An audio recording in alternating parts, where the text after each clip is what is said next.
Here's what happened instead. Company recruited me. Marketing, good salary, clear path. The kind of job that answered every practical question a 22-year-old might have about the future.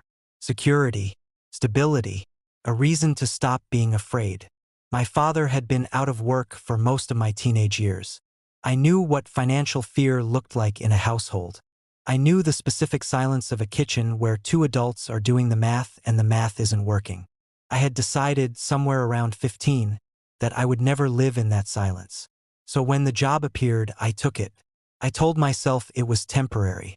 2 years, maybe 3. Save money, build security, then return to the writing from a position of strength. I told myself a lot of things. The manuscript went into a drawer. Gerald said, 2 years. I'm timing you. He said it like a joke. Neither of us laughed. The first year was fine. The work was easy enough, the salary did what I needed it to do, and I wrote on weekends, less than before, but I wrote. I told myself this counted. That maintenance was enough. That I was still the person who wrote, just quietly, just carefully, just until things settled. Things didn't settle. They solidified. Because here is what nobody tells you about choosing safety over the thing you're meant to do. It doesn't feel like a choice after a while. It feels like a fact. The job becomes your identity not because you love it but because you've invested enough time in it that leaving starts to look like loss. The writing becomes the dream you used to have. Past tense, soft focus, the kind of thing you mention at dinner parties with a smile that's supposed to look like peace but is actually something else entirely.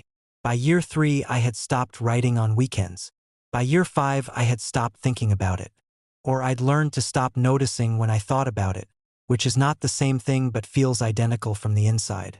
By year 7, I was 29, I was a senior account manager, I had a mortgage, I had a life that made complete sense to everyone who looked at it from the outside. Gerald called every few months. How's the writing? Good, I said. Busy right now, but good. He knew. He didn't push. That was the thing about Gerald, he never pushed. He just kept asking, which was its own kind of pressure. The pressure of being known by someone who remembers who you were. Year 9 was when the cracks appeared. Not in my career.